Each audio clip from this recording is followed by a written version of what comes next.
ज्यावेळी शाहू महाराजांना सोडवायचं होतं औरंगजेबाच्या तावडीतून, आपल्या मुसद्यांनी काय केलं, म्हणजे आपल्या लोकांनी काय केलं की सगळीकडे आरोळी उठवली की औरंगजेब तर मेलाय, त्याचा आता कोण खानदानी वंश शिल्लक नाही आहे. पण मराठ्यांनी का नाही, औरंगजेब आला होता ना त्यावेळी त्याचा नातूला एकदा कैद केलेला आहे आणि तो आता आम्ही येऊन दिल्लीच्या गादीवरती बसवणार आहे. आणि तो नातू कधीच मेलता.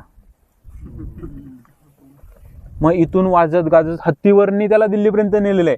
कोण आतमध्ये बसलेला कोणालाही माहित नाही, पण होता. आणि तिथं जाऊन मग आपल्या लोकांना राहिलेल्या सगळ्या सोडवलं.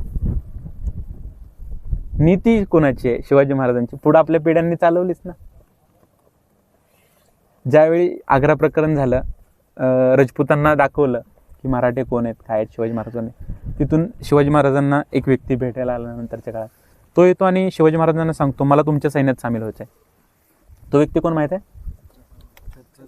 छत्रसाल बुंदेला. महाराज म्हणतात मी नाही तुला माझ्या सैन्यात घेणार, तू जायचं आणि तुझ्यात राज्य निर्माण करायचं, ज्यावेळेस मदत लागेल तिथं मराठा उभा असेल. अरे 2 पिढ्यांनंतर बाजीराव तो शब्द फेडायला गेला. तिथं शब्द दिलाय कोणी? शिवाजी महाराजांनी दिलाय ना आमच्या बाप्पानी, तो आम्ही पूर्ण करणार. मग असंच आपण म्हणायचं की थोरले स्वामी संकल्पिस ते सामा सागत्य.